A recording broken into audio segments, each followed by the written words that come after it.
Déjà, bonjour à tous. Merci de participer à ce deuxième webinaire que je fais dans le cadre de l'initiative de recherche. Ce webinaire, le premier, je vous rappelle, ça avait été animé en tout cas par euh, Axel Baudriez-Dolino qui était revenu sur l'histoire de la pauvreté. Donc, dans le cadre de ces webinaires, afin en tout cas de vous sensibiliser, de vous informer, de vous intéresser à certains sujets. On accueille aujourd'hui Léa, qu'on avait rencontré en 2020, il me semble de mémoire, qui était venue, on avait découvert sa thèse qui nous avait énormément intéressés et qui était venue nous la présenter. Et donc, elle fait partie du comité scientifique de l'initiative de recherche. C'est pour ça, dans ce cadre-là, on l'a invité à s'exprimer et à présenter cette fameuse thèse qui nous avait énormément intéressés, qui était super intéressante. Léa est docteur en géographie, c'est ce que je vois, hein, et membre du LAVU. Je ne sais pas ce que c'est. J'imagine qu'elle vous expliquera. En tout cas, je te laisse la parole et merci d'être venu, merci de participer, de donner ce webinaire en tout cas. Merci beaucoup, Philippe, pour l'introduction. Merci à Valérie et à l'initiative de recherche et à toute l'équipe d'ADN de m'accueillir ici dans de très beaux locaux. Je suis ravie de partager ce moment avec vous. J'espère que ça voilà, donnera du grain pour la discussion. Je vais essayer de parler une trentaine de minutes pour nous laisser un peu de temps pour la discussion derrière. Et voilà, je suis preneuse de vos retours sur cette présentation. De quoi je vais vous parler? Je vais vous parler des pratiques de débrouille et de la dimension écologique des pratiques de débrouille que les classes populaires peuvent mettre en place dans leur mode de vie quotidien. Euh, mais avant de faire ça, je vais me présenter pour que vous sachiez un petit peu d'où je vous parle et d'où je sors ces réflexions-là. Donc, Faudil l'a introduit. Ça, c'est les slides. Voilà. Euh, Faudil vous l'a introduit, en fait, cette réflexion, elle date de ma thèse que j'ai réalisée entre 2018 et 2023. Je l'ai soutenue en 2023. J'ai fait une thèse en géographie sociale sur les initiatives écologistes portées par des actions de quartier populaire en France. Bonjour, c'était pas, c'était pas. Euh, donc dans trois quartiers populaires français que je vous présenterai tout à l'heure. Et j'ai suivi pendant 2 ans et demi de terrain, de 2018 à 2020-2021, trois initiatives et je m'intéressais à la façon dont les habitants des quartiers populaires, alors dans des quartiers de grands ensembles en périphérie des centres-villes urbains, se saisissaient des questions écologiques. Donc je vais vous parler d'un aspect de cette thèse. Je mentionne pour les remercier la Fondation Terre Solidaire qui m'a accordé récemment un prix pour cette thèse. Je présente la semaine prochaine d'ailleurs. Génial. Et en fait, depuis la soutenance de ma thèse en 2023, donc moi, je suis prof d'histoire géo au collège et au lycée à mi-temps.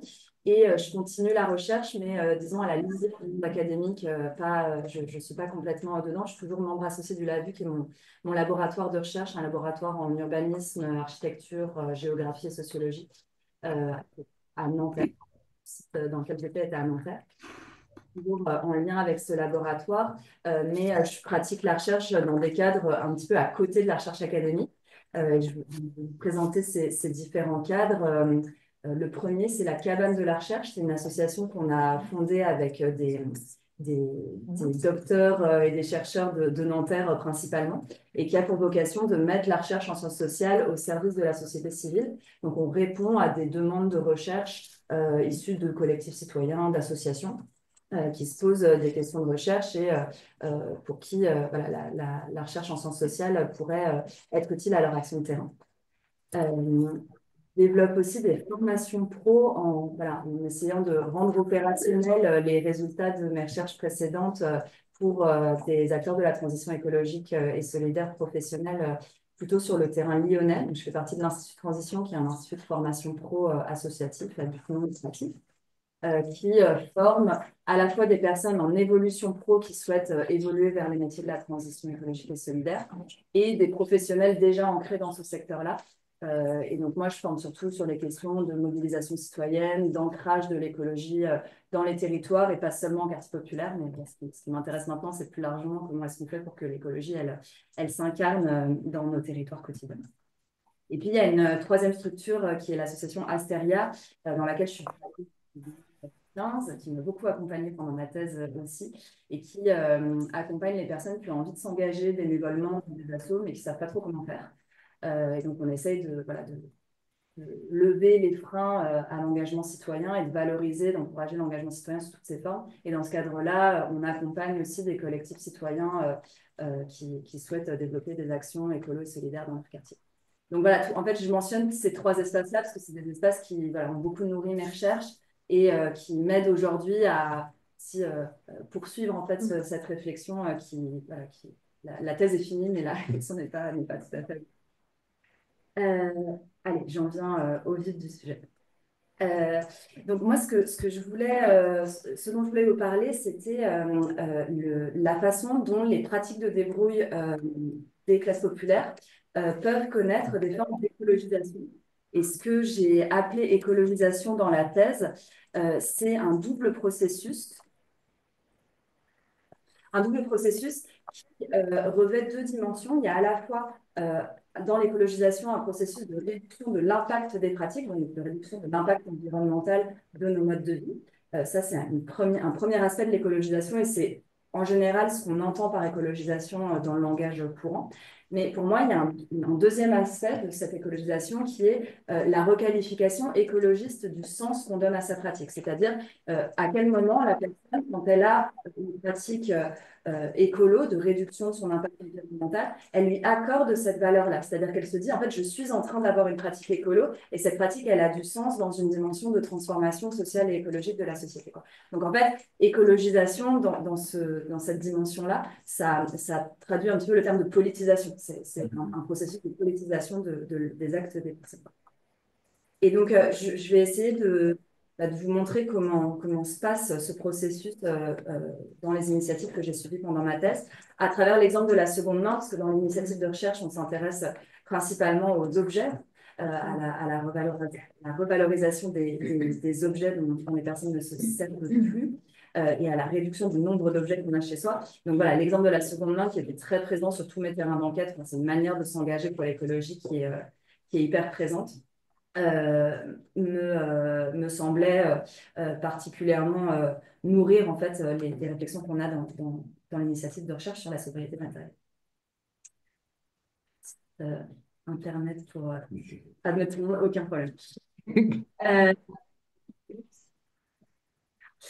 Alors, sinon, sur le cadre théorique de bien et un très au long de présentation. Donc, c'est un cadrage théorique que j'ai proposé dans la thèse pour essayer de faire un peu de l'ordre dans tous les travaux scientifiques, mais aussi dans tous les discours publics ou militants qu'on pouvait avoir sur la question du rapport des classes populaires ou du rapport des quartiers populaires à l'écologie. Et donc, j'ai essayé de les classer en trois ensembles de travaux, en trois grilles de lecture sur ce rapport qu'entretiennent les classes populaires à l'écologie. Donc, je vous les présente rapidement, mais en fait, aujourd'hui, je me concentrerai surtout sur le troisième, pour pouvoir revenir sur les deux premiers si ça vous intéresse dans la discussion. Donc, la première grille de lecture, je l'ai appelée la grille de lecture de l'indifférence. L'idée de la grille de lecture de l'indifférence, c'est de se dire que les classes populaires ne s'intéresseraient pas à l'écologie, que ce ne serait pas leur priorité, voire qu'elles y seraient hostiles. C'est une grille de lecture qu'on retrouve très couramment dans le débat public, je dirais même qu'elle est plutôt dominante. Alors ça se discute parce qu'aujourd'hui c'est un peu en train de bouger, mais en tout cas quand j'ai commencé ma thèse en 2018, c'était clairement le cas. Et en fait, elle part du constat que depuis les années 70, qu'on mène des enquêtes d'opinion sur les questions écolo, qu'on étudie le mouvement environnemental, on constate une sous-représentation des classes populaires dans ces enquêtes d'opinion, dans le mouvement écolo ou même dans la pratique d'éco-gestes. Et donc, voilà, pour expliquer cette sous-représentation des classes populaires, la grille de lecture de l'indifférence dit en fait, c'est qu'elles ne s'y intéressent pas, que ce n'est pas leur priorité, qu'elles ont d'autres soucis, en convoquant une forme de distinction entre fin du monde et fin du mois. Donc ça, c'est ce que j'ai appelé la grille de lecture de l'indifférence. Et donc, vous l'aurez compris, ma thèse, elle s'inscrit plutôt dans une critique de cette grille de lecture. Une deuxième grille de lecture qu'on peut trouver dans la littérature scientifique et dans beaucoup de discours militants aussi, c'est la grille de lecture de la dépossession. Ça, c'est un terme que je reprends à Jean-Baptiste Pondu, euh, mais voilà, plein d'autres auteurs mobilisent cette grille de lecture-là. En fait, la grille de lecture de la dépossession, elle part du même constat que celle de l'indifférence, c'est-à-dire celui d'une sous-représentation des classes populaires dans l'écologie, mais elle en donne une explication très différente. L'explication que la grille de lecture de la dépossession propose, c'est plutôt le fait qu'il y aurait eu une dépossession de l'écologie par les classes dominantes et pour les classes populaires, du fait d'une définition de l'écologie qui serait éloignée des préoccupations des classes populaires. Donc l'idée, c'est que les classes populaires auraient été dépossédées de leur capacité à s'investir dans le mouvement écolo, parce que le mouvement écolo définirait l'écologie d'une manière trop technocratique, valorisant trop des éco-gestes ou une forme d'éco-citoyenneté qui ne correspond pas au mode de vie des classes populaires, ou et c'est la dernière forme de cette écologie dominante, hein, l'écologie des alternatives de transition qui est dans le discours public largement associée à la classe bobo des quartiers de centre-ville urbain. Donc, ces trois formes d'écologie dominante, une écologie très techno, très scientifique, une écologie éco-citoyenne qui passe par les petits gestes, ou une écologie plus militante des alternatives de transition, mais qui serait réservée à une certaine catégorie de la population, déposséderait les classes populaires de leur pouvoir d'agir sur. Et puis, bah, il y a une troisième grille de lecture que j'ai appelée celle de l'écologie populaire, euh, qui alors, et peut, par certains aspects, être similaire à la grille de la dépossession, c'est-à-dire qu'on peut retrouver dans ces travaux-là une critique de l'écologie dominante, mais elle va faire un pas de côté par rapport à cette critique en s'intéressant plutôt à la manière dont les classes populaires se saisissent effectivement des questions écologiques. De façon différente. Donc, la grille de lecture de l'écologie populaire, elle va plutôt dire, en fait, euh, il n'y a pas d'indifférence chez les classes populaires à la question écologique. Elles en ont été dépossédées pour ce qui est de l'écologie dominante. Mais par contre, il y a des formes d'écologie propres aux classes populaires qu'il s'agit maintenant de visibiliser. Et donc, dans ce deuxième champ de recherche, on peut trouver deux types de travaux assez différents. Le premier, sur lequel je ne vais pas m'attarder, mais qui est foisonnant et hyper intéressant, c'est tous les travaux qui portent sur les injustices environnementales et les luttes contre ces injustices environnementales. Et c'est des travaux qui sont très présents en Amérique du Nord, très présents dans les pays du Sud, mais finalement assez peu présents en France. C'est-à-dire qu'il y a toute une littérature en France sur les inégalités environnementales. Donc, les inégalités environnementales, elles existent, on peut les objectiver. Par contre, des travaux sur la façon dont les gens se mobilisent contre ces injustices environnementales, il y en a moins que dans d'autres pays, et notamment il y a une deuxième ensemble de travaux sur l'écologie populaire, sur lequel je vais plus m'arrêter là, qui sont plutôt les travaux relatifs aux pratiques de sobriété populaire. Alors, je reviens un peu sur ce terme de sobriété, parce que c'est celui qu'on a choisi dans le cadre de l'initiative de recherche. J'ai essayé d'en retracer un petit peu l'histoire, mais peut-être qu'on pourra en rediscuter parce que je pense que d'autres ont essayé de faire ça aujourd'hui. Mais il émerge en France autour des années 2000, à un moment où Jean-Pierre Rabhi des Colibris prend une ampleur assez importante. Et le terme de sobriété heureuse est particulièrement discuté dans le débat public. Et à partir des années 2010, les institutions publiques en France se réapproprient le terme de sobriété, notamment l'ADEME, dans le cadre d'un discours public qui valorise l'éco-citoyenneté, c'est-à-dire qui valorise certains éco-gestes labellisés comme tels. Ça peut être des éco-gestes assez modestes, du type mettre la lumière en sortant de la pièce, comme des éco-gestes plus significatifs, comme arrêter de prendre la ou manger végétarien.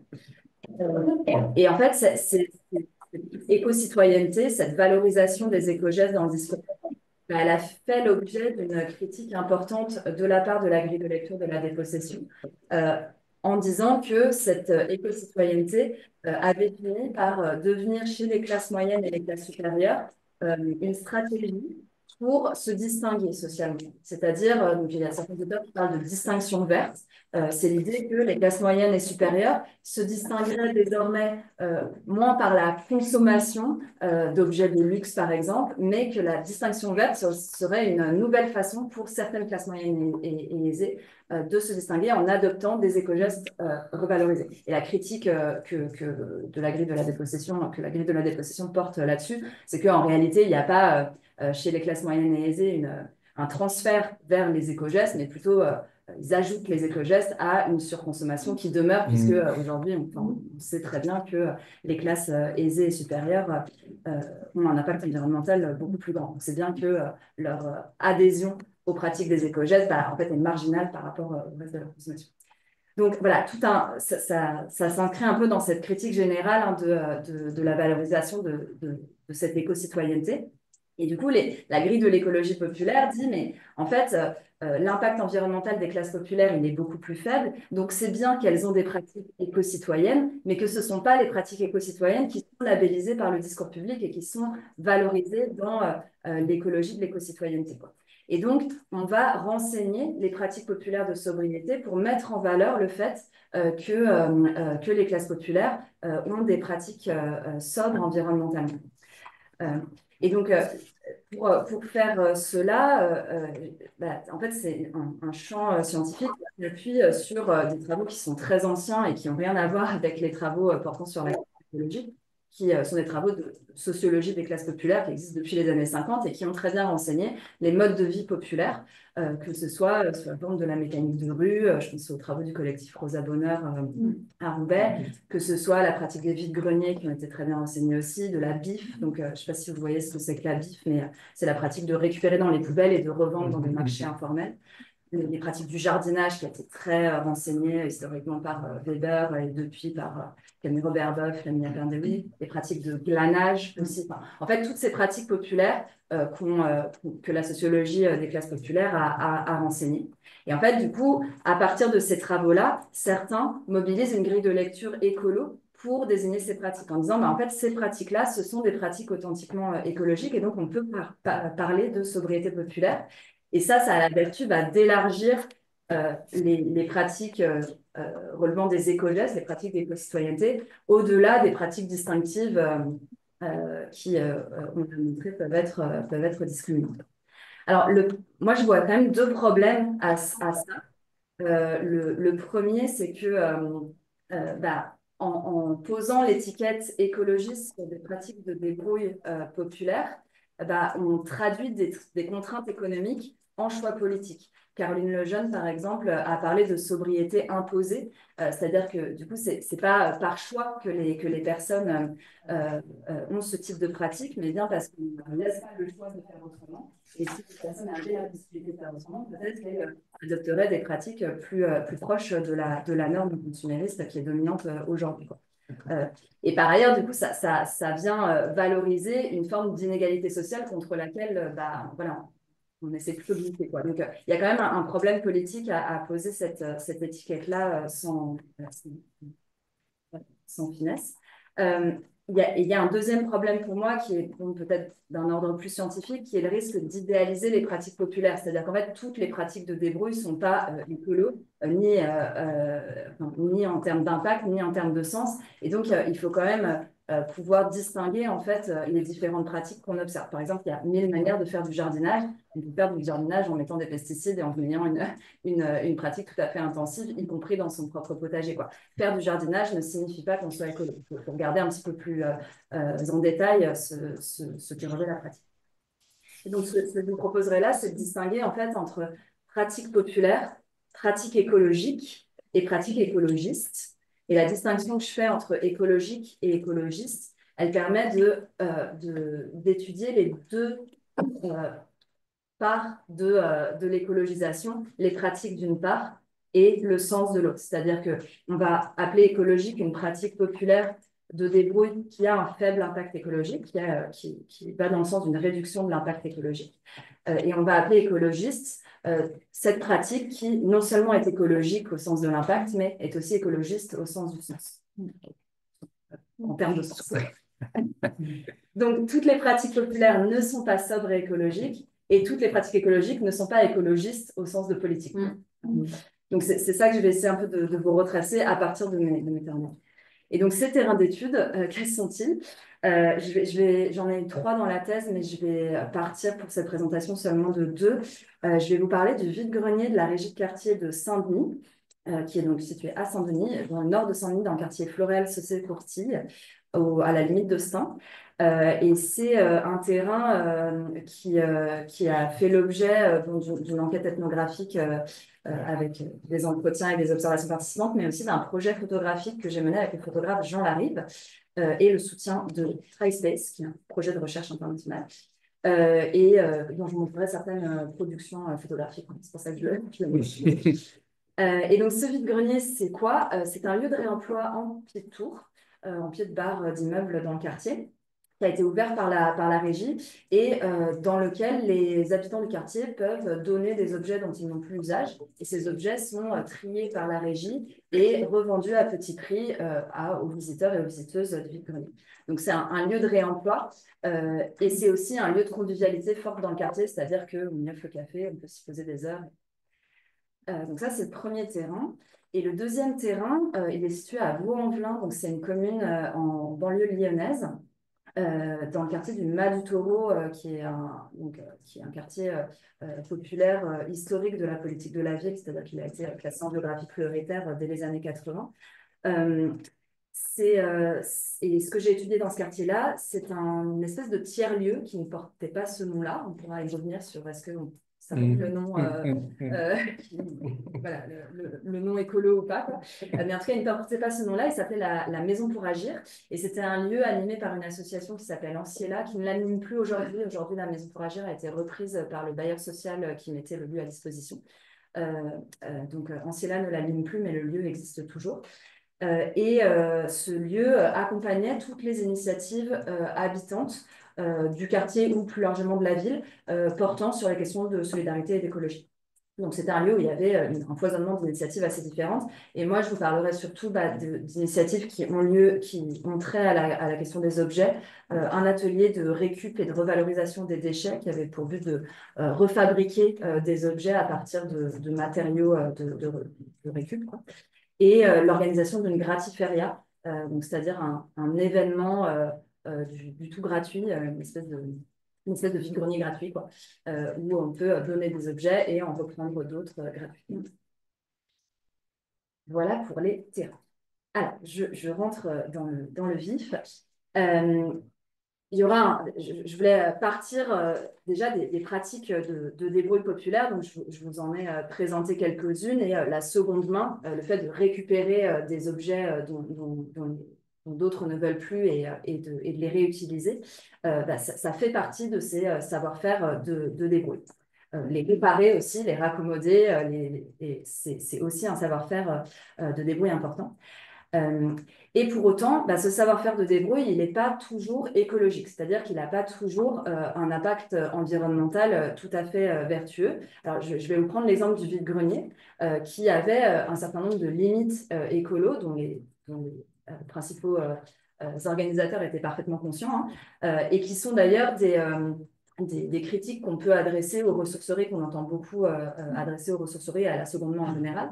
La première critique, c'était que les prix étaient très faibles et donc, quelque part, ça encourageait les personnes à surconsommer des objets dont elles n'avaient pas besoin. Donc ça, par exemple, je vous ai mis là l'exemple de Bachir. J'ai anonymisé les prénoms.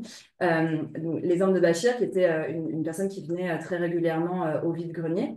Quand je lui ai demandé pourquoi il venait, pour comprendre un petit peu ses motivations, lui, il me disait qu'il venait surtout chercher des chemises, et des chemises de marque, en l'occurrence des chemises Lacoste. Même si je ne les porte pas, l'essentiel, c'est que j'ai cette marque. J'achète aussi le neuf, j'en ai des cartons encore emballés chez moi à la maison. L'essentiel, c'est d'avoir la marque Lacoste à des prix beaucoup moins chers que ce qu'il pourrait trouver dans le neuf.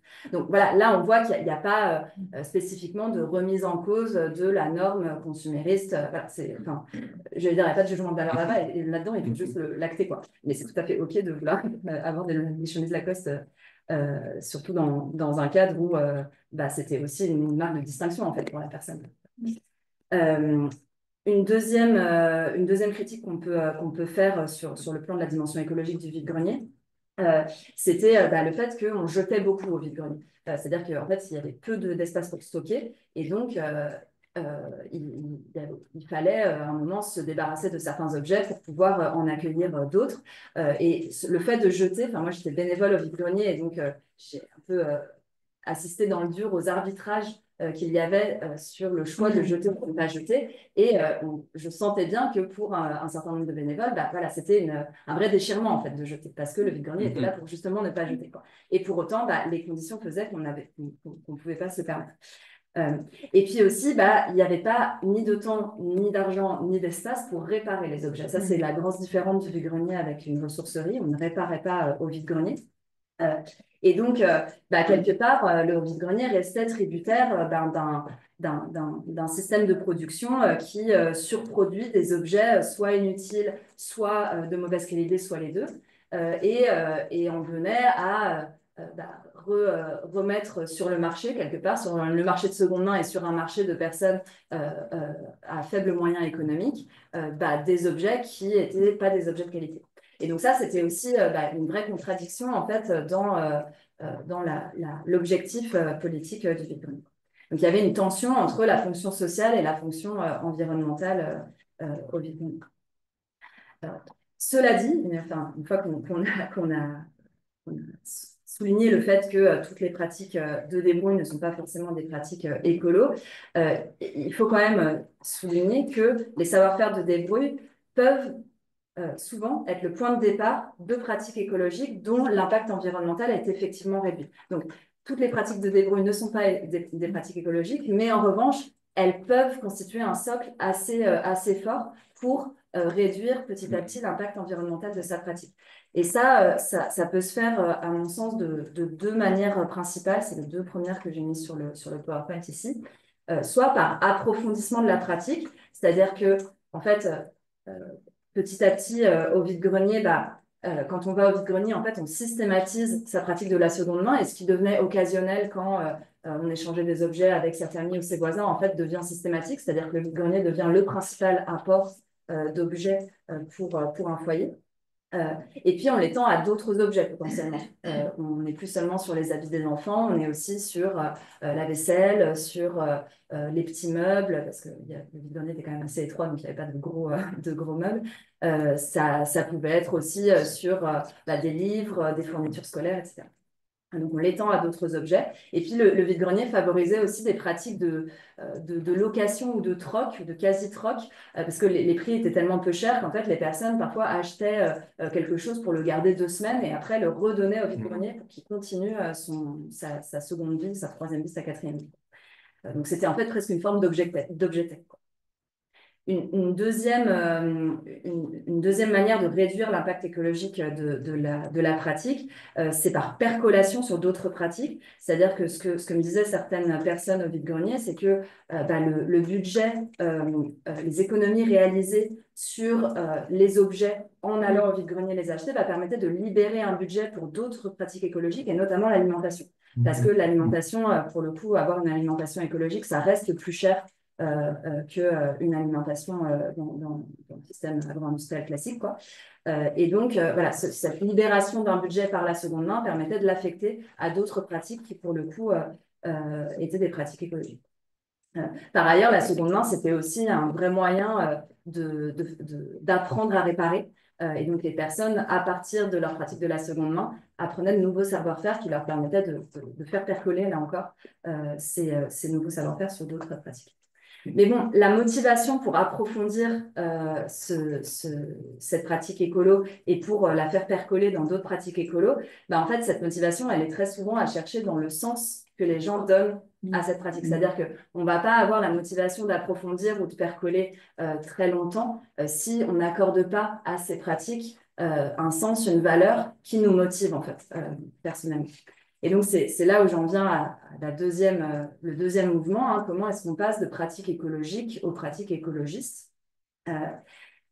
Alors, les pratiques écologiques, elles sont effectivement pas toujours investies d'une signification politique.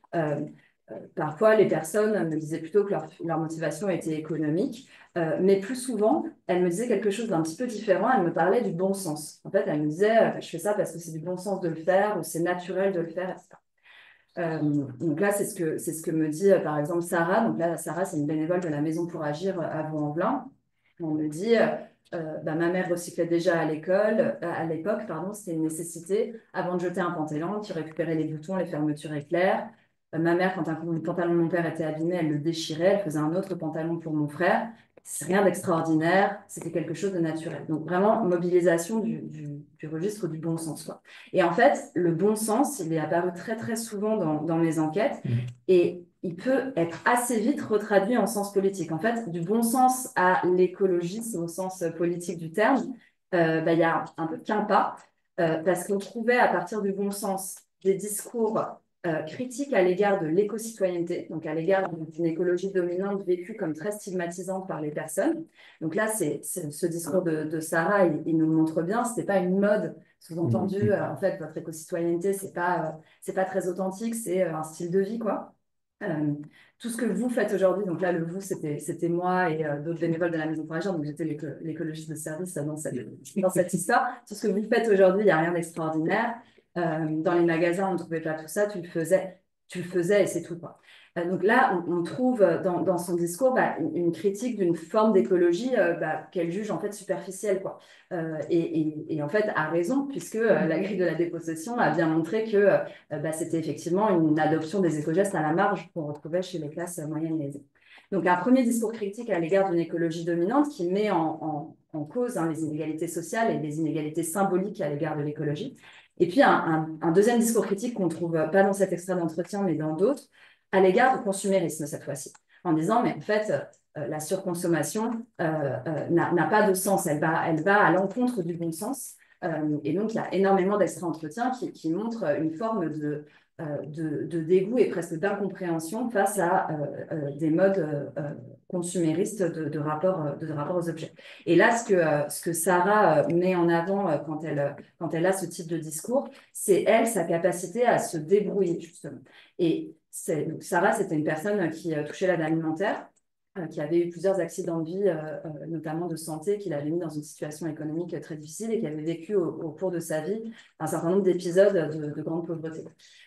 Et en fait, elle me disait, moi, je ne me sens pas précaire parce que je me débrouille, parce que je sais gérer. Son terme, c'était je sais gérer. Et en fait, cette insistance sur sa capacité à se débrouiller, sur sa capacité à trouver les ressources pour euh, euh, trouver elle-même les solutions à sa situation de pauvreté, bah, elle y voyait une forme de dignité et d'autonomie qui était en fait bah, une revendication très politique d'une façon de vivre et d'adresser le quotidien, quoi, et de, de continuer à avoir prise sur son quotidien, sur ses modes de vie quotidiens. Et donc, bah, Sarah, au moment où je la rencontre, en fait, elle est militante à la Maison pour Agir. Elle anime l'atelier Récup de la Maison pour Agir. Et donc, elle n'a aucun problème à se dire écologiste, pour le coup. Et pas seulement Madame Récup. Un autre extrait d'entretien, Zineb, qui était bénévole au vide-grenier de la régie de quartier de Saint-Denis cette fois, et qui, elle, me raconte sa pratique de la récupération dans les poubelles qu'elle a depuis l'enfance. Elle me raconte que bah, elle ressentait, en tout cas, et elle ressent toujours dans une certaine mesure, une forme de honte à faire les poubelles, parce que c'est une pratique qui est associée à la pauvreté. Elle me dit que c'était réservé aux clochards ou aux roms, en chuchotant, à une autre classe d'individus. Et donc, en fait, la pratique de la récupération dans les poubelles, bah, c'était une pratique associée à la pauvreté dès lors qu'on n'y met pas un sens écologiste. Et ce que me dit Zineb à ce moment-là, c'est que bah, à partir du moment où on y met un sens écolo, aujourd'hui on voit ça du côté écolo pour la valeur de l'objet, alors on peut dépasser un petit peu sa honte. C'est ça. Donc, on voit là qu'il y a une forme de requalification en fait, des pratiques de débrouille par les personnes dès lors que ces personnes se mettent dans une position d'engagement écologiste et en fait de volonté de transmettre ces savoir-faire à d'autres. Et c'était le cas de Zineb et de ça. Alors, une fois qu'on a dit ça, moi, j'étudiais quand même des organisations, c'est-à-dire des associations qui militaient pour la transition écologique dans les quartiers populaires, quoi. Et Donc, je voyais bien chez les personnes comment les parcours pouvaient passer par une écologisation de l'impact de la pratique et du sens de sa pratique. D'ailleurs, souvent, les deux vont ensemble, quoi. L'un renforce l'autre et vice-versa. Mais je me demandais comment on fait en tant qu'orga, en tant qu'association, pour initier cette dynamique chez les personnes, chez son public, quoi, sans injonction normative, quoi, sans passer pour moralisateur, sans imposer l'écologie à son public et générer du coup forcément une hostilité et une mise à distance. Enfin, c'est un peu logique. Et donc, j'ai essayé de repérer trois stratégies mises en place par ces associations assez différentes. La première stratégie, c'est la mise en sourdine. C'est la stratégie qui a été choisie par la régie de quartier de Saint-Denis au vide-grenier. L'idée de la mise en sourdine, c'est en fait, de ne pas dire. C'est-à-dire que la dimension écologique du vide-grenier, elle était affirmée en entretien par la direction de la régie, par les bénévoles les plus impliqués, mais jamais auprès du public du lieu. Jamais auprès des visiteurs et des visiteuses, et même jamais auprès des bénévoles réguliers. Un peu. Et donc, en fait, l'écologie pour la régie de quartier de Saint-Denis, c'est en acte. Et ce n'est qu'en acte. En fait. Et ce n'est jamais formulé dans les discours. Donc, moi, je suis allée chercher les visiteurs avec le projet photo. J'ai pu faire des interviews avec eux. Et donc, j'ai conçu un dispositif qui me permettait de poser des questions bizarres du genre est-ce que tu te sens écolo? Est-ce que le vide-grenier, pour toi, ça a une dimension écologique, etc. Mais dans les conversations informelles au vide-grenier, à aucun moment, cette question-là n'affleure. Et pourtant, la motivation écologique, elle est systématiquement, enfin, presque systématiquement, présente chez les visiteurs, mais pas avec ces mots-là. C'est-à-dire que les personnes vont plutôt me parler de leur amour des objets, de la valeur symbolique culturelle qu'ils accordent aux objets. Et en fait, cet amour-là, cette relation qu'ils ont aux objets, elle est authentiquement écologique si on considère que l'écologie, c'est une forme de réappropriation de son quotidien et de réappropriation d'objets dont la fabrication nous échappe complètement dans la chaîne industrialisée. Voilà pour la mise en sourdine. La deuxième stratégie que j'ai identifiée, c'est au contraire la mise en mots. Et alors ça, c'était l'exemple de la Maison pour Agir à Vaux-en-Velin. Et je voulais vous parler un petit peu de cette gratiféria-là. En fait, cette gratiféria n'a jamais eu lieu parce que sa programmation était prévue pendant le Covid. Mais par contre, j'ai assisté aux réunions d'organisation de la gratiféria et d'un débat sur la gratuité dans l'organisation de cet événement. Et donc, en fait, l'organisation très pratico-pratique, presque logistique de la gratiféria, donnait lieu à la formulation de débats authentiquement politiques à la Maison pour Agir entre la quinzaine de bénévoles mobilisés sur l'événement. Il y a eu en fait deux débats. Le premier, c'était sur la conditionnalité des objets au cours de l'événement en fonction des situations sociales des personnes. Le premier débat, c'était, en fait, si c'est gratuit, il faut que ce soit les personnes les plus dans le besoin qui en profitent. Et donc, on va conditionner l'accès à la gratiféria aux personnes qui sont le plus dans le besoin. Et il y avait un autre ensemble de personnes dans la réunion qui n'étaient pas d'accord avec ça.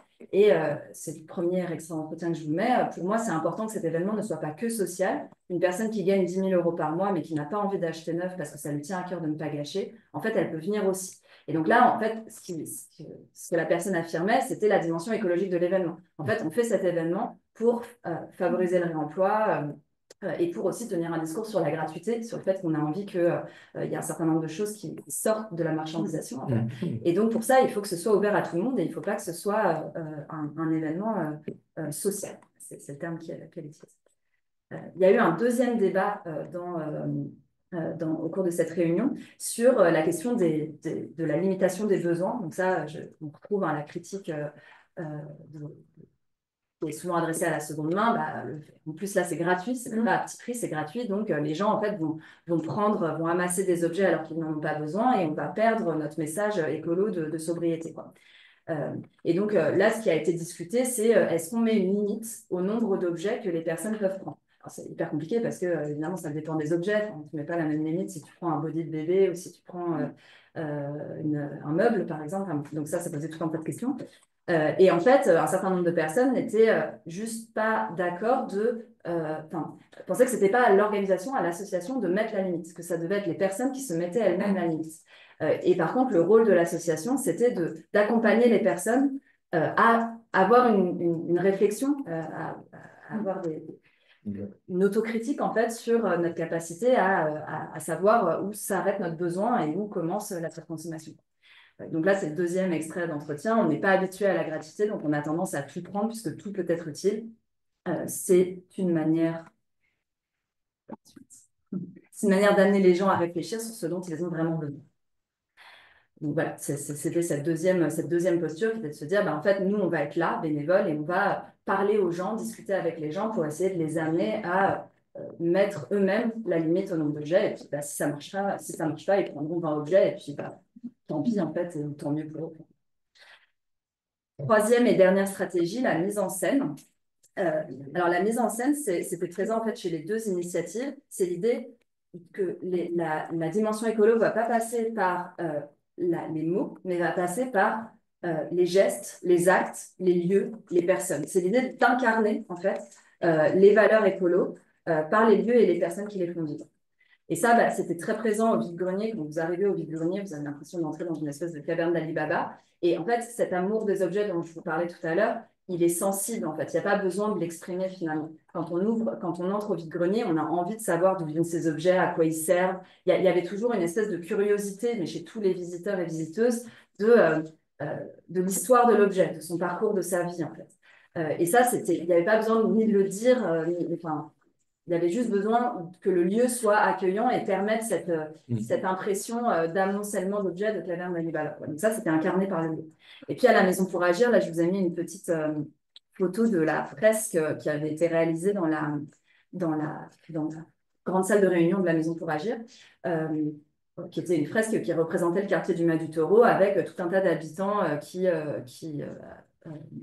faisaient des initiatives écolo, donc du jardinage, de la cuisine, du bricolage, un atelier de réparation de vélo, etc. etc. Tout le lieu, en fait, avait été réaménagé par les bénévoles avec des peintures écolo qu'ils ont faites eux-mêmes, tout le mobilier, c'était de la récup. Donc, il y avait une forme d'appropriation du lieu par l'ensemble des bénévoles et l'idée que, que le lieu lui-même incarnait les valeurs écologiques qu'il portait, quoi. Et que finalement, il y avait, bon, là, en l'occurrence, ces valeurs, elles étaient dites aussi, elles étaient formulées aussi, puisque mises en mots, mais c'était aussi mis en scène, quoi. Et c'était, pour le coup, en entretien volontaire, conscientisé, qu'il fallait que ce lieu soit comme ça, même si c'était plus galère, parce que finalement, c'est parfois plus galère de récupérer que d'aller acheter neuf, même si ça prenait plus de temps, même si certains trouvaient que c'était moche. En fait, il y avait une volonté de aussi porter une autre esthétique, en fait, une esthétique écolo dans le J'en viens à la fin et je vous écoute après pour vos commentaires et suggestions. Du coup, voilà, ce que je retiendrai en fait de cette réflexion sur les pratiques de débrouille, c'est que les pratiques de débrouille ne suffisent pas à qualifier les classes populaires d'écologistes de fait. Je pense qu'on n'est pas écologiste de fait, en fait, on est écologiste par ces pratiques et par le sens qu'on accorde à ces pratiques. Mais par contre, ces pratiques de débrouille, elles constituent un terreau très fertile pour les engagements en faveur d'une écologisation des pratiques. C'est-à-dire que le fait d'avoir connu ces pratiques de débrouille, soit dans l'enfance, soit au cours de sa vie, du fait de situations socio-économiques compliquées, finalement rend plus facile, plus évident l'écologisation, que ce soit par la nature de la pratique, par l'impact, que par le sens qu'on lui donne. Je vous remercie pour votre écoute. Oui. Merci. Est-ce qu'on peut, est-ce qu'on peut prendre des questions? Est-ce que certaines personnes qui sont dans l'auditoire... Michel et Joseph. Michel et Joseph avaient des réflexions. Est-ce que vous avez des questions? Alors, on va prendre une des réflexions en l'occurrence, Josette, qui dit que l'invisibilité générale des classes populaires entraîne l'invisibilité de leurs pratiques écologiques. Ouais.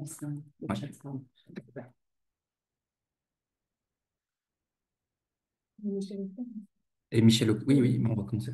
Je trouve, alors, du coup, moi je trouve que, enfin, c'est plutôt donc un commentaire. On a quand même, on est aujourd'hui dans une actualité qui est extrêmement cruelle sur la question de l'écologie. Bon, bien évidemment, là, je fais allusion clairement en fait aux élections aux États-Unis, mais et ça veut dire quelque chose. Et je trouve que dans le résultat de cette élection, l'écologie est quand même au cœur de la problématique et de la distinction qui se fait et qui est en lien avec le résultat d'une manière extrêmement claire. C'est tout pour l'économie et une économie qui est destructive. On le sait. On nous apprend de base quand on fait donc des études. Voilà, l'économie, en fait, donc on détruit, quoi. Enfin, bon, voilà, je fais court et simple, mais je trouve que en France, une des problématiques, en fait, donc en Europe, et on voit ce que ça donne. Je trouve que la problématique porte beaucoup sur les voitures électriques qui représentent quelque chose de symbolique au prix où elles sont vendues. Elles sont censées être très écologiques, mais quelque part, c'est destiné aux classes plutôt fortunées. Payer une deuxième voiture plus chère que la première, sous prétexte qu'elle est diesel ou essence, ça a quelque chose de tout à fait absurde. Il y a quelque chose de dingue. Et que surtout quand on sait derrière, c'est de l'énergie, des sources d'énergie qui sont très, très discutables. Enfin, mais c'est un exemple parmi tant d'autres. Mais non, je trouve que le plus cruel là-dedans, le plus cruel autour de l'écologie, c'est cette écologie de nécessité qui est, voilà, et ce n'est pas une écologie de conscience, ce n'est pas une écologie, oui, d'éducation, mais surtout de conscience, quoi. Michel. J'allais ouvrir mon micro, mais Paul, vas-y, garde. Paul, Euh, vous voulez intervenir. je voudrais dire plusieurs choses. Alors, l'approche écologique, écologiste et la différence entre les deux m'a paru une approche assez puissante, et très très intéressante. Et je retiens, je crois que c'est Sarah, hein, cette personne qui explique qu'on refait tout, qu'on réutilise le pantalon, qu'on réutilise tout, hein. C'est bien Sarah. Là, je commence à être un petit peu de schnock. Et quand j'étais petit, bien que dans une famille aisée qui avait certes connu l'expulsion pendant la guerre et avait changé de vie, eh bien, on n'achetait pas, hein, on faisait tout, on faisait ça. Alors, on était nombreux. Moi, je portais même les pulls de mes sœurs, j'ai reporté parce qu'on était en série, etc. Enfin, ce type de pratique, moi, je trouve que c'est une leçon d'écologie pratique, concrète, réalisable, entre guillemets, non, euh, je ne sais pas s'il faut dire non punitive, mais positive, hein, je veux dire, qui est à la portée de tout le monde, hein. Et moi, je trouve, ça me paraît à mettre en exergue, hein. Oui, mais du coup, tu fais écho en fait à ce que ça fait écho à ce que disaient Josette et Michel, hein, notamment sur la question de la valorisation personnelle. Alors, ils parlaient de la marque dans le chat, je veux dire, mais que en effet, bah, Michel aussi le résumait bien en disant que la problématique, c'est la valorisation qui exige la possession personnelle, quoi. Il y a plus, et que ces modes, enfin, ce que tu décris, c'est plus forcément valorisé en termes de valeur dans nos sociétés. Oui, Oui, puis mais Oui. pardon. moi, je pense quand même que l'environnement a énormément changé. À notre époque, on n'avait pas accès à tout un tas de publicités, de mise en avant de tout un tas de produits, donc de cette valorisation qui en fait a été créée alors qu'à l'époque, elle n'existait pas ou Oui, très oui, très oui, peu, oui. hein. Et aujourd'hui, il y a une espèce d'envahissement et les classes dites populaires sont aussi touchées par ça et même les enfants réclament. Donc il y a vraiment là des incitations très fortes qui n'existaient pas à l'époque. Il y a un paradigme à changer, oui, c'est clair. Léa, peut-être, Ouais, Et non, c'est- je voulais réagir sur la voiture électrique parce que typiquement, enfin, je parlais de distinction verte tout à l'heure et de discours sur le bon sens qui, en fait, avait une dimension très politique, notamment sur la critique de l'éco-citoyenneté des classes dominantes. Et typiquement, la voiture électrique, c'est ce qui revenait tout le temps. En fait, c'était un peu le symbole d'une distinction verte qui en fait n'est verte que en apparence et qui est surtout là pour bah, pour une question de valorisation sociale, quoi. Enfin, en tout cas, c'était interprété comme ça par les personnes. Et donc, bah, là où la grille de la dépossession, elle est intéressante, c'est de voir comment ce discours sur bah, une éco-citoyenneté qui est aussi très technocratique, quoi. L'idée, c'est qu'on va, par le progrès technique, se sortir de la crise écologique plutôt que par une sobriété et une réduction de notre consommation. Eh ben, voilà, ce discours-là, en fait, il ne passe pas et il suscite justement cette indifférence ou cette mise à distance de l'écologie. C'est-à-dire que c'est aussi, en fait, la grille de lecture de l'indifférence, moi je ne dis pas qu'elle est invalide dans le sens où je pense qu'il y a plein de moments, de situations où on peut se retrouver face à des discours qui traduisent une indifférence ou une hostilité face à l'écologie. Mais en fait, je pense qu'elle est auto-performatrice, quoi. C'est-à-dire que à force de dire que les personnes n'en ont rien à faire, qu'elles y sont hostiles, etc., en fait, on produit cette hostilité, cette mise à distance. Et l'éco-citoyenneté de ce type-là, en fait, elle produit aussi ce sentiment de ne pas en faire partie, en fait, que c'est pas une écologie pour soi. Et puis, bah, je reviens aussi sur les pratiques de débrouille, parce que vous disiez que c'était des pratiques qui, dans le temps, pouvaient être partagées non seulement par les classes populaires, mais aussi par des familles plus aisées. Et ça, je pense que c'est aussi important de le dire. Enfin, moi, j'ai parlé d'écologie ordinaire dans ma thèse et pas d'écologie populaire, justement, parce qu'il me semble que les initiatives que j'ai observées, en fait, elles ne sont pas spécifiques des classes populaires. C'est-à-dire qu'en fait, bah, moi, j'ai étudié des jardins partagés, des composteurs, des ateliers de récup, des ateliers de cuisine. Enfin, en fait, c'est des choses qu'on trouve très bien chez les bobos du centre-ville parisien aussi, quoi. Donc, c'est pas ça, en fait, là, qui m'intéressait. Mais par contre, je pense que l'écologie ordinaire, c'est une manière parmi d'autres de s'engager pour l'écologie. Donc, c'est une écologie du quotidien qui est collective. Hein, c'est pas une écologie des éco-gestes parce que tous ces ateliers, en fait, c'est collectivement qu'on le fait. Et c'est fait avec une dimension politique assez radicale. Euh, mais c'est bien une écologie du quotidien, du faire aussi, qui passe par le faire et par le geste, quoi, par le côté concret. Euh, et en fait, cette écologie, on la retrouve chez les classes populaires, mais aussi chez d'autres classes sociales. Et par ailleurs, les classes populaires euh, euh, euh, ne s'engagent pas seulement sur le mode de l'écologie ordinaire. C'est-à-dire que moi, c'est ce que j'ai étudié, c'est ce que je suis allée regarder. Mais en fait, bah, je vous parlais tout à l'heure des luttes contre les injustices environnementales qui passent plutôt par des modes d'action plus contestataires, de plaidoyer, d'interpellation du bailleur social, de la municipalité, etc. Et ça existe aussi. En fait, je ne l'ai pas étudié, mais ça existe aussi. Et donc, je pense que, on gagnerait en fait à déspécifier et à se dire que en réalité, bah, les classes populaires, elles sont aussi hyper hétérogènes. D'ailleurs, certaines ont ces savoir-faire de débrouille qui leur ont été transmis par leurs parents, certaines pas. En fait, ça aussi, je ne l'ai pas dit, mais c'est important aussi de ne pas considérer comme acquis que parce qu'on appartient aux classes populaires, on a ces savoir-faire de débrouille. En fait, bah, la sociologie des classes populaires, je pense notamment à Michel Daubré, qui avait fait une grande enquête, pas seulement sur les classes populaires d'ailleurs, sur l'écologie du quotidien, justement. Et elle montrait bien qu'en fait, les savoir-faire de débrouille, ils étaient très inégalement répartis dans la population, y compris chez les classes sociales les plus pauvres. C'est-à-dire que bah, parfois, les savoir-faire, ils ne se sont pas transmis, et bricolés, en fait, ce n'est pas donné à tout le monde, cuisiner, ce n'est pas donné à tout le monde. Et donc, il y a un vrai enjeu autour de la transmission de ces savoir-faire. Et ça, justement, les initiatives que je suivais, essayaient de le faire, en fait.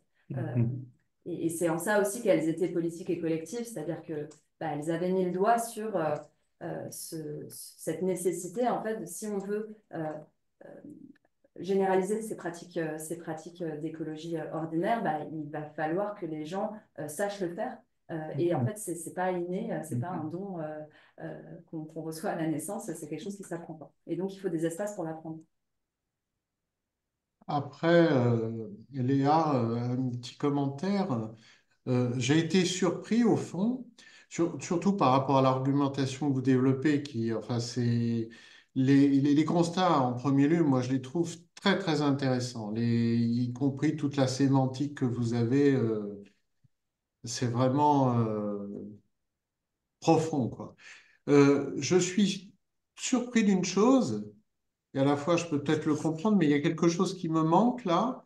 Quand on s'intéresse, quand on interroge des personnes, donc des quartiers où vous êtes allés, moi, je suis intervenu sur le quartier de Vaux-en-Velin et spécifiquement du Mas du Taureau, en fait, pour la métropole de Lyon.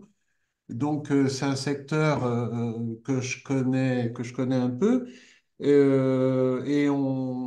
les secteurs que vous avez donc enquêtés sont effectivement de nature équivalente. Du coup, mais c'est une question, hein, c'est pour mieux comprendre aussi par rapport à toute la qualité de votre travail. Bien évidemment, là, il y a une écologie et des histoires qui imposent bien évidemment une énorme pression, d'une part par les capacités donc financières des personnes qui sont là et donc qui sont présents en fait sur ces quartiers. Et du coup, ça impose effectivement une écologie qui est presque de fait, mais qui n'est pas enfin, qui s'appelle écologie parce que en fait parce qu'on constate a posteriori que c'est de l'écologie, quoi, et parce qu'on veut la rentrer en fait sous ce vocable. Mais en réalité, les enjeux, et je reviens aux élections donc aux États-Unis, qui sont à mon avis très significatives, et à tout ce qui se passe donc en Europe et dans le monde, y compris toute la migration, il y a quelque chose de fondamental qui nous passe sous le nez, enfin, il me semble. Et quand on interroge ces quartiers-là, euh, il, il- il me manque quelque chose, quoi. Il me manque quelque chose, surtout dans un contexte donc mondial où on voit enfin, les groupes, je retrouve plus le mot, en fait, les communautés qui se créent et ces communautés induisant elles-mêmes des pratiques qui sont très différenciées selon ce que ces communautés imposent comme valeur. Enfin, voilà. Voilà, je suis un peu perturbé par le fait que l'enquête, enfin, vous avez compris. Ouais. Alors, enfin, moi, je suis allée voir des écologistes. Enfin, c'est important de le dire parce que ça fait partie à la fois des billets, mais aussi enfin, je sais pas, des présupposés quoi, de l'enquête. C'est que je me suis pas intéressée aux pratiques de débrouille, en fait. Moi, c'était pas mon entrée. Mon entrée, c'était les militants. Je suis allée voir des organisations qui se disaient écolos dans les quartiers et qui arrivaient à mobiliser des habitants de ces quartiers. Et donc, après, cette réflexion sur l'écologisation des pratiques de débrouille, en fait, je l'ai eue à partir des militants, des personnes qui étaient militantes de ces associations-là Ok. et qui étaient habitantes du quartier et qui avaient vécu ce processus d'écologisation. Donc, en fait, moi, j'arrive en bout de route de l'écologisation, si vous voulez. Et donc, évidemment que tout le monde, tous les habitants du quartier n'étaient pas dans ces lieux-là. Et en fait, c'est ce qui m'amène aussi à dire que enfin, on ne peut pas dire que toutes les classes populaires sont écologistes de fait, parce qu'en fait, comme partout ailleurs, dans les classes populaires, il y a des écologistes et il y en a qui ne le sont pas. Et c'est pour ça que tout le quartier n'allait pas dans ces lieux-là, en fait. Mais par contre, dans ces lieux-là, c'était des vrais espaces où les personnes qui avaient effectivement des préoccupations écolo et qui avaient l'envie de s'engager sur ces questions pouvaient le faire. Parce que, en fait, jusqu'ici, tout le monde avait décidé à leur place que ce n'était pas leur affaire, quoi. Et la vocation de ces initiatives que j'ai suivies, c'était à un moment donné dans des quartiers populaires avec effectivement des contextes urbains, sociaux, économiques ultra précarisés, de pouvoir dire ici aussi, si vous avez envie de vous engager pour l'écologie, c'est possible, quoi. Et donc à partir de ce moment-là, on mobilise pas tout le monde et c'est le but d'une organisation militante d'essayer d'élargir sa base militante et de convaincre un maximum de monde et de susciter ces processus d'écologisation chez d'autres. Mais du coup, les personnes que j'ai suivies, en fait, elles avaient vécu déjà ce processus d'écologisation par les pratiques et par le sens, c'est-à-dire un processus de politisation aussi, quoi. Donc, c'était des personnes qui sont devenues militantes à partir de pratiques qui, initialement, n'étaient pas forcément conscientisées comme étant écolo. Ouais. Bon. Mais elles existaient, enfin, excusez-moi, je veux pas faire Mais du coup, elles existaient. Et les enjeux pour moi de l'écologie à l'échelle d'un pays et voire plus, enfin, plutôt sur les pays riches, je vais le résumer donc comme ça, c'est de fait que les personnes qui seraient susceptibles d'avoir un impact extrêmement fort soient en capacité, en toute conscience, d'agir de manière en fait de manière écologique. en termes donc, de pratique. Et de fait, qu'on constate, là encore, les élections avec les résultats, que ce soit en France, dans toute l'Europe ou aux États-Unis, c'est pas comme ça. Les politiques partent d'écologie, en fait, punitive, et quelque part, et on voit que ça marche. On voit que ça marche. Ça veut dire que là où il pourrait y avoir, où il devrait y avoir les efforts les plus impactants, eh bien, soit l'écologie, dans ce contexte, soit elle est imposée, ça veut dire que de fait, elle devient punitive, et du coup, elle est rejetée. Et là, on voit que toute cette partie-là, où il y aura un impact extrêmement fort dans ces couches sociales, dans ces communautés telles que je l'évoquais, eh bien, effectivement, quelque part, on ne sait pas comment prendre en fait, donc le problème. Et le commentaire de Josette dans ce sens-là est très significatif, puisque c'est toi qui dis, ou c'est Paul, pardon, je ne sais plus, qui disait, bah, effectivement, aujourd'hui, on a une communication qui est extrêmement invasive, qui est invasive. Et on est dans un cercle, on est dans un cercle. Je vois le travail qu'a fait donc mon épouse, le mémoire qu'elle a fait sur l'estime donc de soi, mais c'est à ce titre extrêmement significatif sur ce qui corrobore, ce qui contribue à l'estime de soi.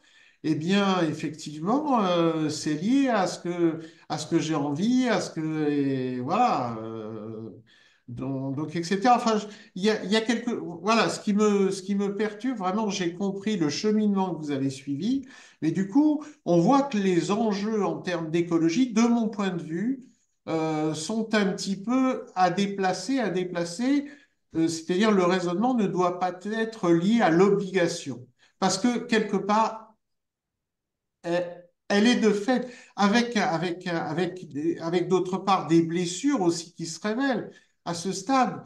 Il suffit d'interviewer les gens qui sortent des magasins là, de déstockage. Alors, je ne sais plus le nom. C'est incroyable. Des gens à la sortie vous disent, ah non, mais j'y vais. Moi, j'ai peu de revenus, mais j'y vais parce que là, je peux acheter, je peux acheter. Et à chaque fois que j'y vais, je vais acheter même des choses qui me servent à rien. Et ça, c'est intéressant aussi d'aller voir d'ailleurs certaines enseignes qui sont eux-mêmes, qui nous privent de certains produits qui pourraient aller vers des personnes qui en ont réellement besoin et qui seraient distribués d'une autre manière, et voilà, d'une manière plus qualitative et plus valorisante, y compris pour les individus. Et juste pour aller dans le sens de ce que souligne Michel, parmi les gens que tu as rencontrés donc, qui sont écologisés, écologistes, est-ce qu'ils se projettent, est-ce qu'ils entretiennent un rapport direct ou indirect aux organisations politiques institutionnalisées, les plus connues, ou même marginaux, comme quoi, Mm. Alors, ouais, il y a enfin, un peu de questions mais qui se rejoignent sur. Enfin, en fait, si moi je suis allée voir les initiatives d'écologie ordinaire, c'est aussi parce qu'il me semble que il y a une différence dans la manière d'agir, dans le mode d'action entre des initiatives qui vont plutôt s'attacher à rendre désirable l'alternative écologique, c'est-à-dire que en fait, par l'écologie ordinaire, on incarne un autre modèle de société. Finalement, on est moins dans la lutte contre un modèle de société qui nous indigne ou qu'on rejette que dans l'incarnation concrète de ce que ça pourrait être si c'était autrement, quoi.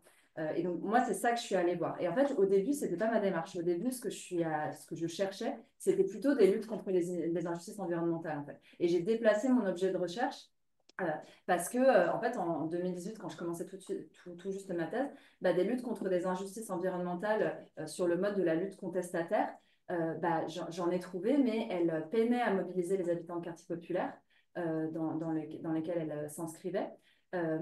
Notamment parce qu'en fait, enfin, la lutte sur le mode contestataire, c'est dangereux, quoi. Enfin, on se confronte à la police, on se confronte à la possibilité de la prison, etc. Et donc, en fait, pour des personnes qui sont racisées, qui sont déjà en prise passeport de l'ordre, ça peut être compliqué comme mode d'action.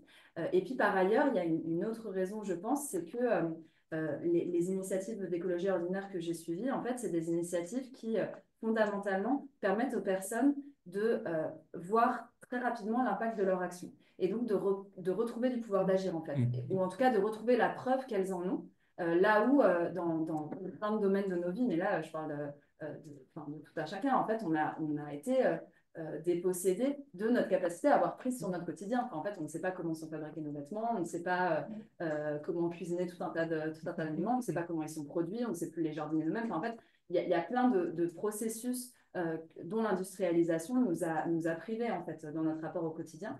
Et donc, finalement, l'écologie ordinaire, c'était pour ces personnes une manière de reprendre prise, quoi. Et ça, en fait, j'en viens à ta question, je ne l'oublie pas. Effectivement, l'engagement sur un mode plus politique, hein, de politique institutionnelle, il était très peu présent chez mes enquêtés. Et je dirais non seulement sur le mode de la politique institutionnelle, mais aussi sur le mode du mouvement écologiste le plus visible. Par exemple, c'est des personnes qui, en 2018, n'ont pas participé aux marches climat, n'ont pas participé aux grèves pour le climat ou à d'autres mouvements de visibilisation symbolique de l'écologie. Mais parce que je pense que c'est dans la même logique, en fait. C'est des modes d'action où il faut quand même avoir foi en son pouvoir d'agir pour le faire, quoi. Parce qu'il faut avoir foi dans la capacité à influencer des personnes, en fait, qui ne nous écoutent pas et qui ne nous écoutent pas depuis les années 70, parce que en quartier populaire, il y a quand même un contexte de sollicitation de la puissance publique sur un contexte urbain et social très précarisé. Et en fait, ça n'a pas beaucoup bougé depuis les années 80. Donc, il y a quand même une forme de désillusion très forte. Tous les travaux sur l'abstention, pardon. C'est la prof qui parle. Tous les travaux sur l'abstention en quartier populaire en sociologie politique, on essayé de dégager des explications à cette abstention. Et en fait, elle peut se trouver notamment dans une perte de confiance dans la capacité des pouvoirs publics à intervenir. Et donc, voilà, moi, ça me paraît finalement assez logique que ces personnes-là puissent se tourner à un moment donné vers des modes d'action où finalement, voilà, le pouvoir d'agir, il est davantage prégnant et aussi sur une temporalité plus courte, quoi. Parce que, en fait, les luttes, j'avais suivi au début de ma thèse une lutte pour l'enfouissement de l'autoroute A1 à Saint-Denis, qui était une vraie lutte contre une injustice environnementale extrêmement forte, d'une autoroute qui passe en plein dans un quartier avec une pollution de l'air extrêmement élevée, une surreprésentation des maladies respiratoires extrêmement élevée, etc. Donc, vraie situation d'injustice environnementale. Donc, il y avait effectivement des luttes d'habitants contre cette infrastructure polluante. Mais en fait, c'est 20 ans de lutte, quoi. Donc, c'est aussi des temporalités où il faut quand même avoir un capital militant au sens de la sociologie des mouvements sociaux, donc des ressources militantes pour tenir en fait une lutte comme ça. Et donc, voilà, je dirais que le mode de l'écologie ordinaire, c'est aussi un mode d'action porte d'entrée qui n'empêche pas d'en avoir d'autres par la suite, mais c'est une porte d'entrée dans l'engagement écolo aussi. Et pour revenir sur le militantisme, il y a Alexandra aussi qui posait une question sur comment les militants que tu as rencontrés s'étaient formés au sujet de l'écologie. Et c'était plus lié à une formation scolaire, une culture scientifique ou à une autre approche.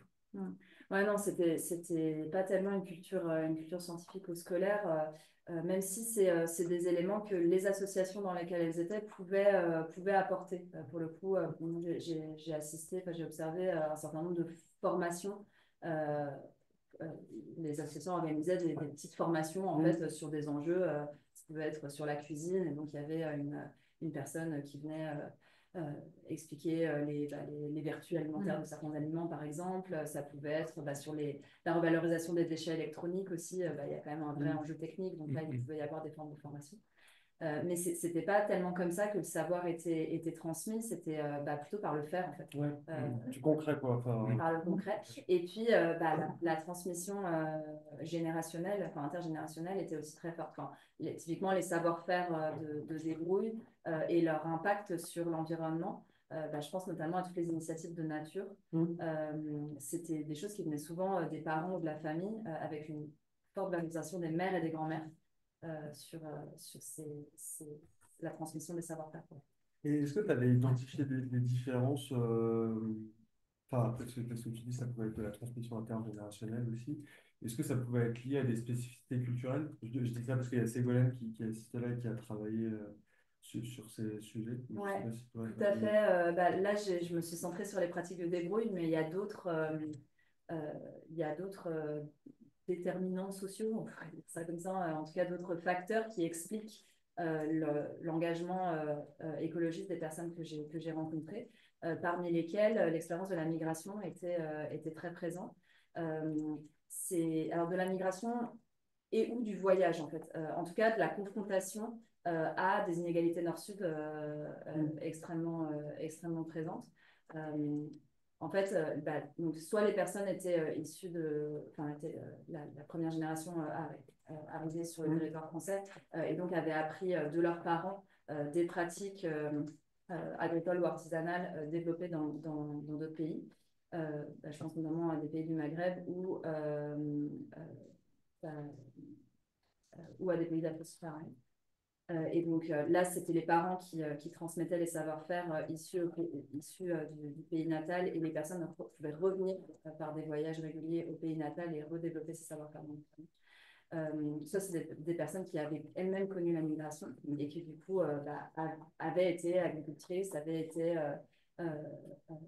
artisans dans leur pays d'origine et donc avaient un tout autre métier, souvent en arrivant en France, mais redéveloppaient ces pratiques-là dans les espaces d'engagement qu'elles avaient. Et en fait, souvent, ce qui revenait dans ces discours-là, c'était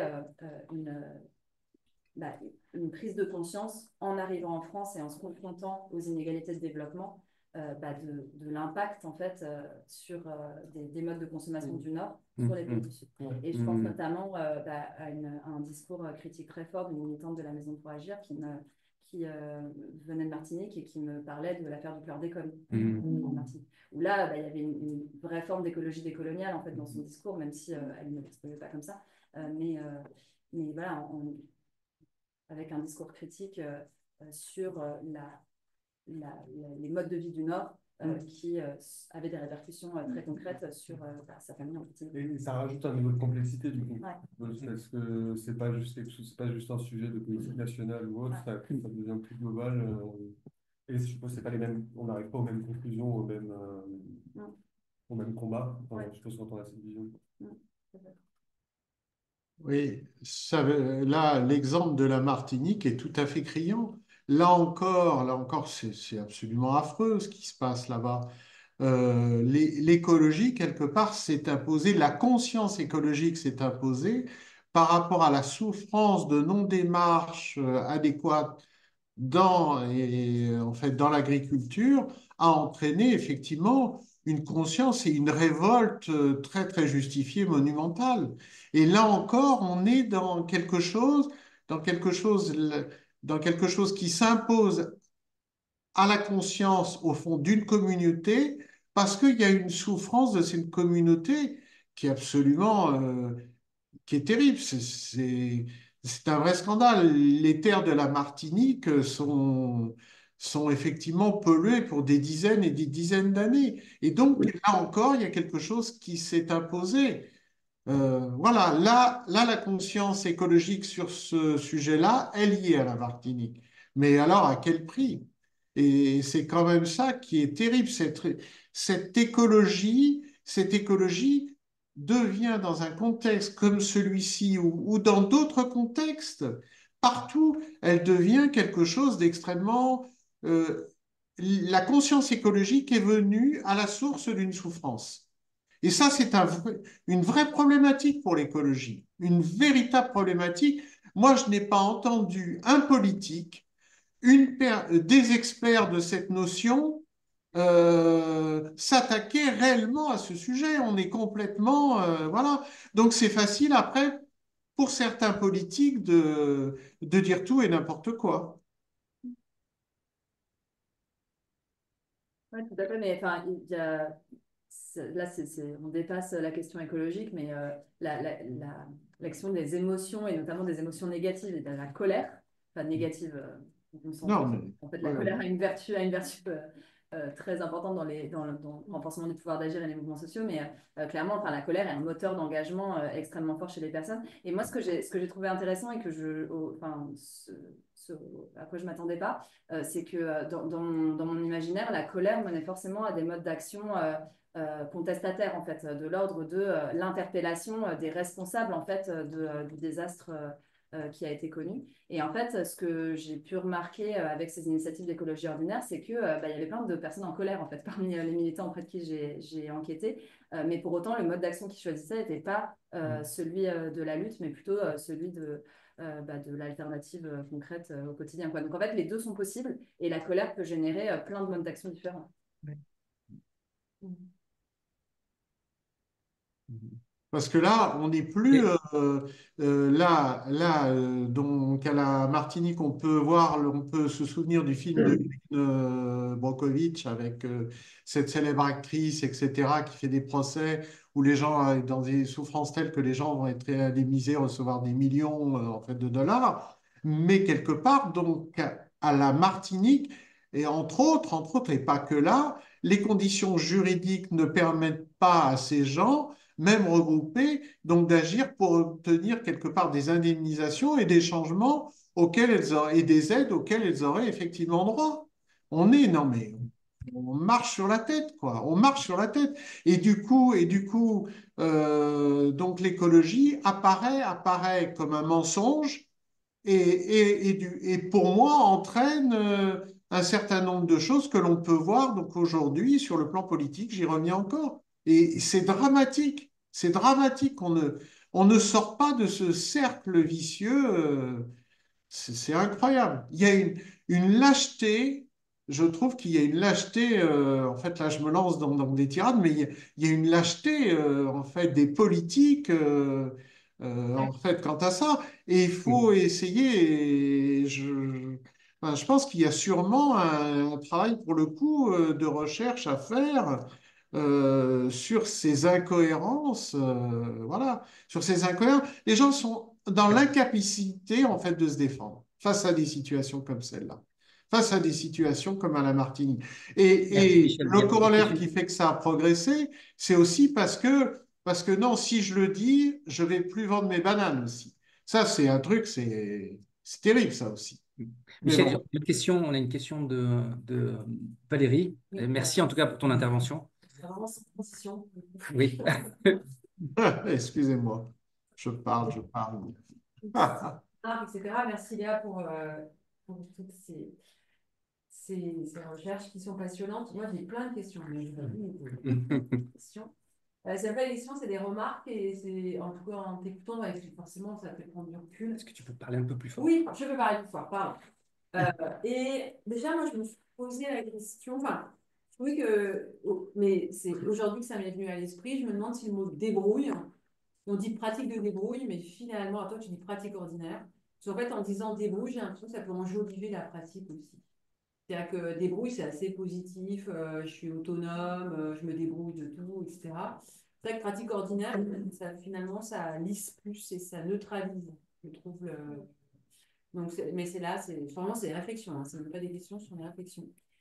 Après, dire que des pratiques de débrouille, c'est pas bon ce que tu as dit, mais on dit que c'est pas toujours vert, ben oui, en effet, on voit les personnes effectivement en situation de précarité qui bidouillent leur voiture, elles sont très polluantes pour le coup. Et non, c'est pas du tout vert en fait. Donc voilà. Donc moi finalement je me pose la question de cette pratique de débrouille et ce mot, c'est pratique de débrouille. Et encore une fois, c'est en t'écoutant que ça m'est venu. Je me dis mais finalement, ouais. Est-ce que ça l'enjolive pas en fait? Je sais pas. Après, j'ai une question en fait assez globale finalement, mais en fait il y a plein de choses que tu as répondu. Euh, Moi, je me suis posé la question, mais finalement, qu'est-ce qui caractérise un quartier populaire? Parce qu'en fait, depuis le début, j'écoute à l'aune du quartier populaire, parce que je me dis que ça doit avoir des spécificités. Effectivement, dans ce que tu dis, mais tu l'as dit toi-même, des fois, on ne trouve pas de spécificité, parce qu'en fait, on fait la même chose, et je ne sais plus quelle personne l'a dit, pardon, je ne sais plus, mais qui est intervenu, elle dit, bah, moi, je viens d'un tel milieu, je faisais la même chose, et je n'étais pas dans un milieu forcément pauvre, précaire, de populaire, mais j'ai fait pareil. Il y a aussi des personnes, effectivement, qui aujourd'hui ont ces pratiques, mais qui ne relèvent pas ni du quartier populaire, ni de la précarité, mais qui ont ces pratiques. Et qui disent que ce qu'on fait, c'est superficiel, parce qu'eux-mêmes ne faisaient pas la même chose, alors que voilà. Donc, du coup, je me demande juste, finalement, comme c'est une question, c'est quoi un quartier populaire? Waouh! 40 ans de sociologie urbaine. Non, je me dis que ton regard de géographe, non, mais ouais, hyper précieux pour ça. Mais non, non, t'as raison de poser la question parce qu'en plus, enfin, moi, dans le titre de la thèse, pour faire court, j'ai mis quartier populaire, mais en réalité, faut être beaucoup plus précis que ça. J'ai étudié des quartiers de grands ensembles en périphérie de centres urbains euh, en politique de la ville. Alors, je ne sais pas si tout le monde... Parce que, en fait, quartier populaire, ça ne veut pas dire grand-chose. Si on veut essayer de trouver des déterminants communs, mais c'est un peu au dénominateur le plus bas, quoi. euh, les quartiers populaires, c'est un contexte social et économique précarisé, hein, donc un taux de pauvreté assez important, un taux de chômage assez important. C'est des quartiers d'immigration aussi, donc avec une présence des personnes étrangères ou issues d'immigration importante. C'est aussi des usages de l'espace public et des modes de vie renseignés par la sociologie des classes populaires, notamment avec un usage de l'espace public qui est plus important que dans les quartiers centraux. Et on pourrait les définir par ce qu'on appelle la morphologie urbaine, donc en gros à quoi ressemble la ville, quoi. Mais en fait, ça c'est hyper compliqué parce qu'on a des quartiers de grands ensembles, moi c'est ça que j'ai étudié, on a des quartiers de centre-ville, de faubourg, quoi, mais des quartiers de centre-ville, je pense au 18e arrondissement à Paris par exemple. Il y a des quartiers dans le sud global, des quartiers de bidonville qu'on pourrait aussi qualifier de quartiers populaires. Donc en fait, il y a une hétérogénéité très forte. Et même en termes socio-économiques, il y a des quartiers très mixtes socialement confèrent le 18e arrondissement, des quartiers où c'est beaucoup moins mixte. Moi, dans mes quartiers-là, les taux de pauvreté, ils étaient bien plus élevés. Donc voilà. Mais par contre, du coup, moi, ce que j'ai choisi de faire, c'est de m'intéresser à un type de quartier populaire parmi d'autres. C'est pour ça que je disais des quartiers de grands ensembles en périphérie de centre urbain classés en politique de la ville. Et pourquoi classer en politique de la ville? Parce que, en fait, pour moi, la spécificité, elle est là. Dans ma thèse, en tout cas, dans mon enquête, elle est là. Je ne sais pas si tout le monde est familier de la politique de la ville, parce que c'est un peu techno, là. Mais en gros, la politique de la ville, c'est une politique d'État nationale mise en place à partir des années 80 dans des quartiers identifiés comme prioritaires par l'INSEE. Alors, depuis 2014, c'est un critère principal, c'est taux de pauvreté. Donc, au-dessus d'un certain taux de pauvreté, on considère que le quartier est prioritaire et inscrit en politique de la ville. Et du coup, il y a un effort supplémentaire en termes de politique publique qui est mis, notamment sur la question éducative, sécuritaire et sociale. Et urbaine. C'est-à-dire qu'il y a beaucoup de projets de renouvellement urbain et un investissement de l'État assez fort via l'Agence nationale de rénovation urbaine qui est fait sur ces quartiers-là. Et en fait, moi, ce que j'ai essayé de montrer dans la thèse, c'est que, je vous l'ai dit tout à l'heure, pour moi, l'écologie ordinaire, elle n'est pas spécifique des quartiers populaires. Mais par contre, les habitants de quartiers populaires qui s'engagent sur les questions écologiques ont des freins spécifiques du fait qu'ils sont classés en géographie prioritaire. Parce qu'en fait, la géographie prioritaire, depuis les années 80, cadre particulièrement l'action citoyenne et associative sur les territoires. C'est-à-dire que, moi, j'ai identifié 3 formes de cadrage. Donc, ce n'est pas vraiment des freins, mais c'est des espèces de manière qu'a l'action publique de modeler, en fait, les initiatives citoyennes. Le premier, c'est la distinction entre urgence sociale et urgence écologique. Cette espèce de cloisonnement qu'on retrouve toujours, mais qui en politique de la ville est particulièrement présent parce que la politique de la ville, depuis les années 80, c'est l'urgence sociale avant tout. Et donc, il y a un accent qui est mis sur le social comme s'il était déconnecté de l'environnemental. Et ça, c'est très présent en politique de la ville. Et c'est que très récemment, là, ça date des derniers contrats de ville de 2023, qu'un volet environnemental a été inscrit en politique de la ville. Donc, c'est très, très tardif. Donc, il y a cette distinction-là qui est particulièrement forte en quartier prioritaire. Il y a une autre forme de cadrage que j'ai appelée la fonctionnalisation de l'écologie, c'est-à-dire qu'en fait, il y a une forme de dépolitisation des initiatives écolo par le cadre de vie. C'est-à-dire qu'on va considérer que, par exemple, une initiative de ramassage collectif des déchets, ce n'est pas une initiative écolo, c'est une initiative de propreté. Les initiatives de revégétalisation urbaine, ce n'est pas une initiative écolo, c'est une initiative d'amélioration du cadre de vie et d'esthétisation du quartier, quoi. Donc, il y a une forme de déplacement de la dimension politique de ces initiatives vers la gestion urbaine de proximité, en fait. Là, c'est une deuxième forme de cadrage. Et puis, une troisième forme de cadrage, c'est plutôt de l'ordre de la reconnaissance symbolique, c'est-à-dire qu'il y a une sélection qui est faite en quartier politique de la ville des acteurs légitimes à agir sur l'écologie. Et cette sélection, elle exclut d'une part les acteurs dits extérieurs, c'est-à-dire qu'il y a une forme de valorisation de la participation des habitants, mais du coup, en défaveur d'acteurs extérieurs qui sont perçus comme venus chercher les subventions de la politique de la ville et comme intervenants, enfin, faisant de l'interventionnisme en carte populaire. Ce qui en fait se justifie parce que la politique de la ville fonctionne comme ça, et ça a été une critique qui lui a été adressée, c'est-à-dire qu'on fonctionne à l'appel à projet d'un an, et donc il y a eu un certain nombre d'abus en fait, et d'interventionnisme de la part d'associations venues porter des projets sans qu'il y ait de suite, en fait, sans qu'il y ait de pérennisation des projets, et donc c'est un peu la politique par projet, quoi. Et donc il y a une difficulté à Oui. dans le quartier. Mais donc, du coup, pour des acteurs qui arrivent à s'ancrer et qui font ce travail de mobilisation habitante, ils sont délégitimés d'emblée du fait qu'ils ne font pas partie du quartier. Donc, une forme de survalorisation de la participation habitante dans le quartier. Et en même temps, cette valorisation de la participation habitante, elle se fait seulement pour certains habitants qui rentrent dans le moule des valeurs républicaines de la politique de la ville, et donc avec une délégitimation de toutes les initiatives qui peuvent être perçues comme communautaristes, mettant en jeu l'ordre public ou la sécurité, qui est aussi une grosse priorité de la politique de la ville sur ces quartiers-là.